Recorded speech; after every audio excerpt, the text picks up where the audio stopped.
பிஜிடிஆர்பிக்கான புது சிலபஸ் வந்து 1 மாதத்துக்கு மேலே ஆயிடுச்சு. உங்கள் நிலைமை என்ன?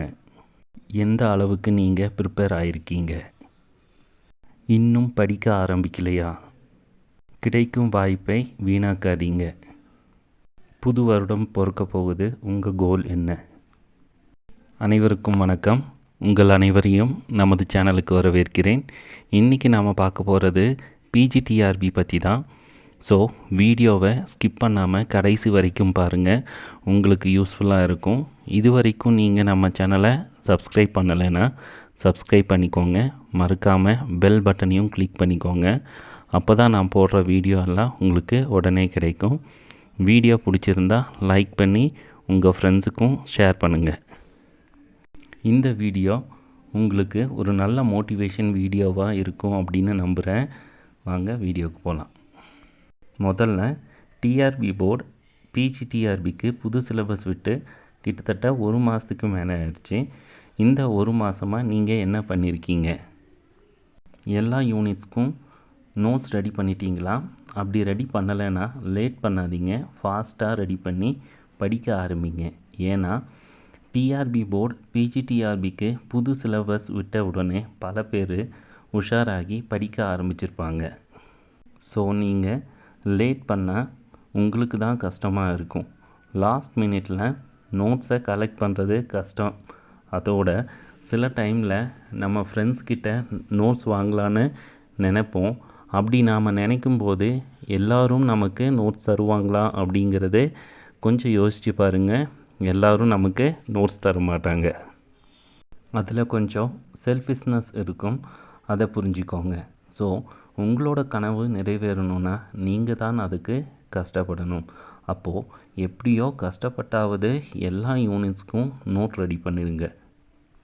ரெண்டாவதாக நீங்கள் படிக்க ஆரம்பிச்சிட்டிங்கன்னா எந்த அளவுக்கு, அதாவது எத்தனை யூனிட்ஸ் முடிச்சிருக்கீங்க?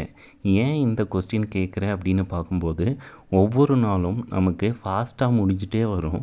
அப்போ நீங்கள் லேட் பண்ண அதாவது ஸ்லோவாக நீங்கள் ஒவ்வொரு டாப்பிக்கையும் முடிக்கிறீங்கன்னா உங்களால் நல்லா, அதுவும் ரொம்ப அதிகமாக ரிவிஷன் பண்ண முடியாது. ஃபாஸ்ட்டாக படித்து முடிங்க. ஏன் அப்படின்னு பார்க்கும்போது 10 யூனிட்ஸில் இருக்கிற எல்லா டாப்பிக்கையும் நம்ம கவர் பண்ணணும் அப்படின்னா ரொம்ப அதிக நாள் தேவைப்படும். ஸோ அந்த அதிக நாள் தேவைப்படும் போது நம்மளால் 10 யூனிட்டையும் ஃபுல்லாக கவர் பண்ண முடியாது. ஸோ அந்த நிலைமை உங்களுக்கு வந்துடக்கூடாது.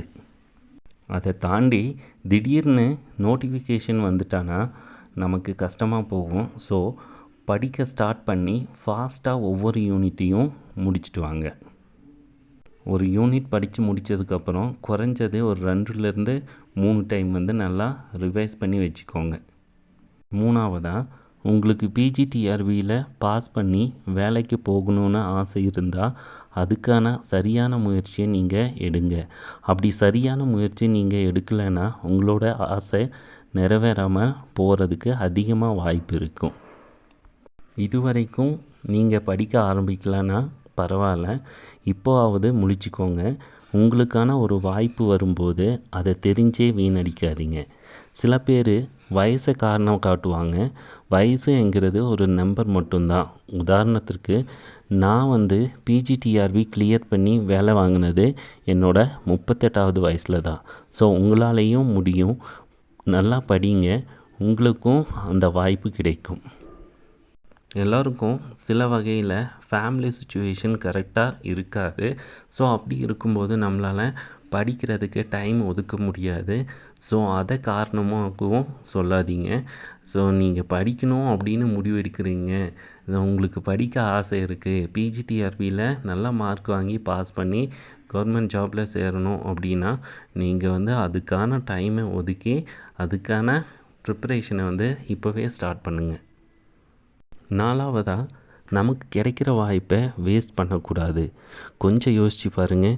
பிஜிடிஆர்பி படிக்கிற எல்லோரும் இதுக்கு முன்னாடி குறைஞ்சது 2 அல்லது 3 முறை பிஜிடிஆர்பி எக்ஸாம் எழுதியிருப்போம். ஒவ்வொரு முறையும் நமக்கு வாய்ப்புகள் வந்துட்டே தான் இருக்கும். ஆனால் அதை நாம் கரெக்டாக பயன்படுத்துகிறது கிடையாது. அப்போது நாம் பிஜிடிஆர்பி எக்ஸாமில் பாஸ் பண்ணாமல் அரசு வேலை வாங்காமல் இருக்கிறோம் அப்படின்னா யார் காரணம் அப்படின்னு பார்க்கும்போது நாம தான். ஏன் அப்படின்னு பார்க்கும்போது ஒரு 2 முறை பிஜிடிஆர்பி எக்ஸாம் எழுதியும் அதுக்கான வாய்ப்பு வந்தும் நம்ம பாஸ் பண்ணாமல் ஜாப் வாங்காமல் இருக்கோம் அப்படின்னு பார்க்கும்போது அது நம்மளோட பெரிய தப்பு தான். நான் இதுக்கு முன்னாடி ஒரு 3 அல்லது 4 முறை பிஜிடிஆர்பி எக்ஸாம் எழுதியிருப்பேன். அந்த வாய்ப்பு கிடைக்கும்போது நான் சரியாக பயன்படுத்திக்கல. அது எல்லாத்தையும் ரியலைஸ் பண்ணி கடைசியாக நடந்த பிஜிடிஆர்பி எக்ஸாமில் தான் என்னோடய கடைசியாக வாய்ப்பாக நான் நினச்சி அதில் ஹார்ட் ஒர்க் பண்ணேன். அதுக்கான வெற்றியும் எனக்கு கிடைச்சது. ஸோ உங்களாலேயும் முடியும். உங்கள் வாய்ப்பை நீங்களே உருவாக்குங்க. இப்போ கிடைச்சிருக்கிற டைமை சரியாக யூட்டிலைஸ் பண்ணிக்கோங்க. உங்களோட வாய்ப்பை நீங்களே உருவாக்குங்க. அப்படி உங்களோட வாய்ப்பை நீங்கள் சரியாக உருவாக்கி அதை பயன்படுத்தினீங்கன்னா கண்டிப்பாக உங்களுக்கான வேலை உறுதி. கடைசியாக ஒவ்வொரு நியூ இயர் பிறக்கும்போதும் சில ரெசல்யூஷன் எடுப்போம்.